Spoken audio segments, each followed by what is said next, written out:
Mr. Derek O'Brien, you are shouting at the chair. Your conduct is ugliest in the house. You are shouting at the chair. I condemn your action. Next time I'll show you the door. How dare you shout at the chair? Mr. Derek O'Brien, you are shouting at the chair. Your conduct is ugliest in the house. You are shouting at the chair. I condemn your action. Next time I'll show you the door. How dare you shout at the chair? And senior leaders are not taking note of it. This is unbecoming conduct. I will not countenance it. Honorable members, we have seen the ugliest of scene.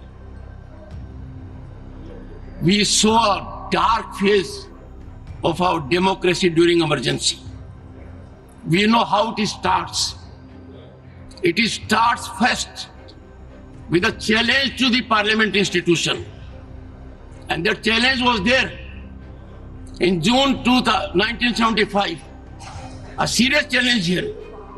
I'm sure we have distinguished member here. Can anyone countenance this kind of conduct? They think they are law unto themselves. They think they are all wise. They think they are the only one whose heart is bleeding. The entire nation is in pain because of our girl. Entire nation is feeling the pain. Right from the president to the prime minister to myself and many more. Everyone is sharing the situation.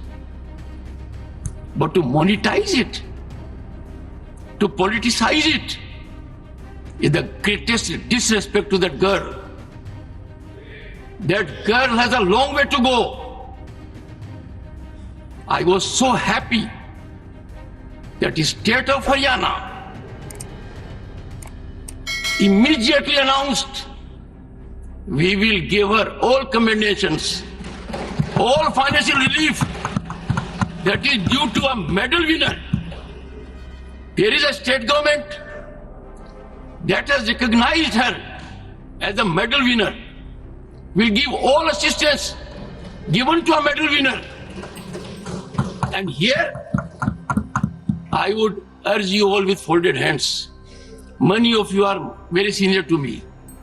In this house, let us have bipartisan approach on certain issues.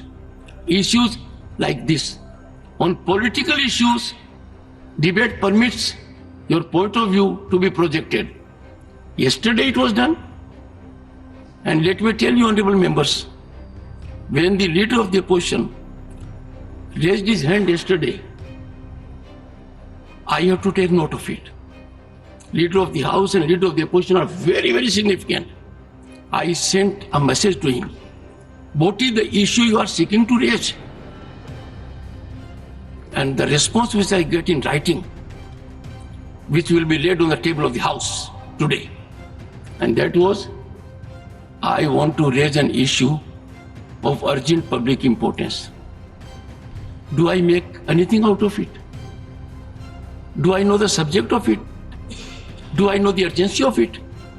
In the process, the leader of the opposition has an idea of the chair, that the chair is a rubber stamp or just a post office, get a communication and give the floor. When I give floor to someone here that is watched by more than 1.4 billion people, it is embedded in the history. I do not know how I will be able to respond to my conscience. Individually, all members are so talented. Sir, you walked out and you came. In the process, you hurt more than 1 billion people. In the process, you set aflame democratic traditions. By walking out, the insult to the chair, did you see yourself how Derek O'Brien, floor leader of TMC, shouted at the chairman? No. If it does it, is it the way? I am so sorry, Sri Kartikeya Sharma. Thank you, Chairman, sir. Sir, I come from Haryana, so I would like to resonate the sense of the House that you have just said, that we are all members of this House standing with our brave girl. Yes, Sir, I am... Leader of the House, on the contemporary scenario, please. जिस तरीके से अभी विपक्ष ने व्यवहार किया, जिसने आपको भी तकलीफ पहुंचाई और संवैधानिक दृष्टि से जो संसदीय मर्यादाएं हैं उनका उल्लंघन हुआ है, वह सच में निंदनीय है। It is condemnable.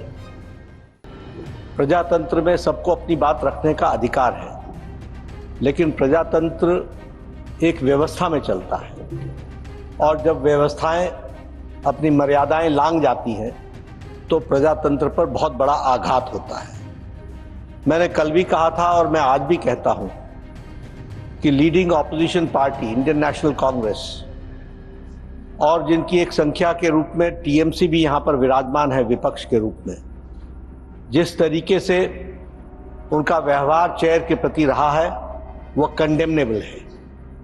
और जो लोग लंबे समय से संसदीय प्रणाली में कार्य करते रहे हैं उनके लिए ये एक प्रश्न आत्मचिंतन का है जो उन्हें करना चाहिए। जहां तक विनेश फोगाट का सवाल है, ये कोई पक्ष और विपक्ष का सवाल नहीं है, यह देश का सवाल है और सारा देश उनके साथ खड़ा है। ये भारतीय खेल को आगे बढ़ाने का विषय है जिसके साथ सब लोग भावनात्मक तरीके से जुड़े हुए हैं और भावनाओं के साथ विनेश के साथ खड़े हैं।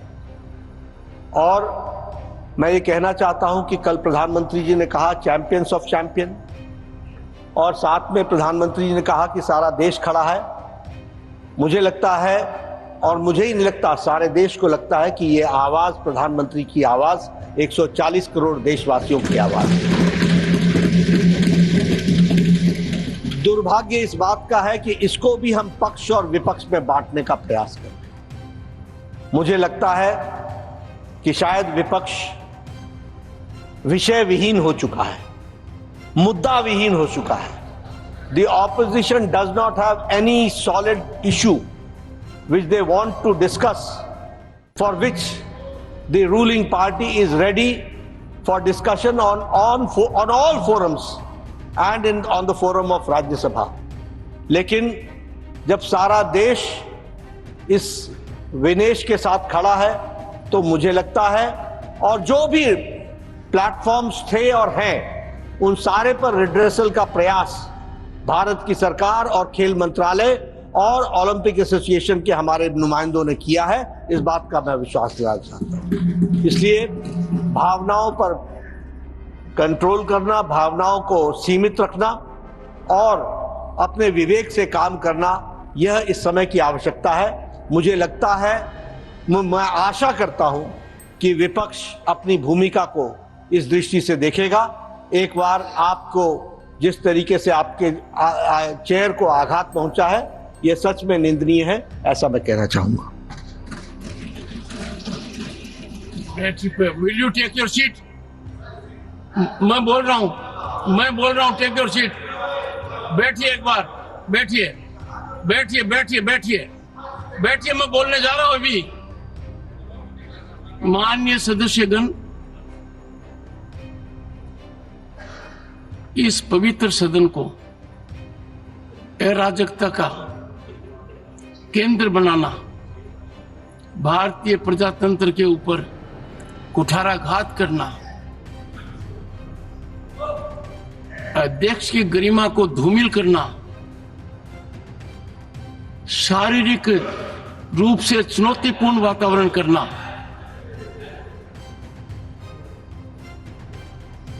ये अमर्यादित आचरण नहीं है। ये हर सीमा को लांघित करने वाला आचरण है। ये सदन इस समय देश की रूलिंग पार्टी के अध्यक्ष को यहां सदन के नेता के रूप में देख रही है।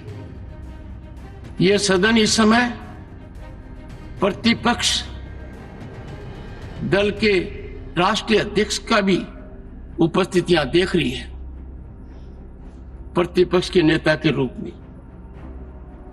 कांग्रेस पार्टी की वरिष्ठतम नेता भी इस सदन के सदस्य हैं। जो मैं हाल के दिनों में देख रहा हूं और जिस तरीके से चुनौती शब्दों से, पत्र के द्वारा, अखबार के माध्यम के द्वारा, एक प्रमुख अखबार, नाम नहीं लेना चाहता, कितनी गलत टिप्पणी की है मैंने देखा है। मेरे को यह चुनौती नहीं दी जा रही है, यह चुनौती सभापति के पद को दी जा रही है। और यह चुनौती, प्लीज, यह चुनौती इसलिए दी जा रही है कि जो व्यक्ति इस पद पर बैठा है वो इसके लायक नहीं है, ऐसा ये सोचते हैं। मुझे हाउस का समर्थन जितना चाहिए उतना नहीं मिला है। मैंने प्रयास में कोई कमी नहीं की। Don't laugh at it mister Jairam. No, मैंने, सुनिए, don't make any shop it, no don't make it. सुनिए प्लीज, माननीय सदस्यगण, माननीय सदस्य, I know your habit, one second. माननीय सदस्यगण, अब मेरे पास एक ही विकल्प है। मैंने सदन में बहुत वरिष्ठ सदस्य हैं, अब भी उपस्थित हैं, उनका सम्मान करता हूं। उन्होंने राजनीति मेरे से बहुत ज्यादा देखी है। दुखी मन से मैं मेरी शपथ से दूर नहीं भग रहा हूं, पर मुझे जो आज मैंने देखा है, जिस तरीके का व्यवहार सदस्य ने किया है, शारीरिक रूप से किया है, जिस तरीके का व्यवहार इधर से भी हुआ है, मैं कुछ समय के लिए यहां बैठने में अपने आप को सक्षम नहीं पा रहा हूं। मैं दुखी मन से, नमस्कार।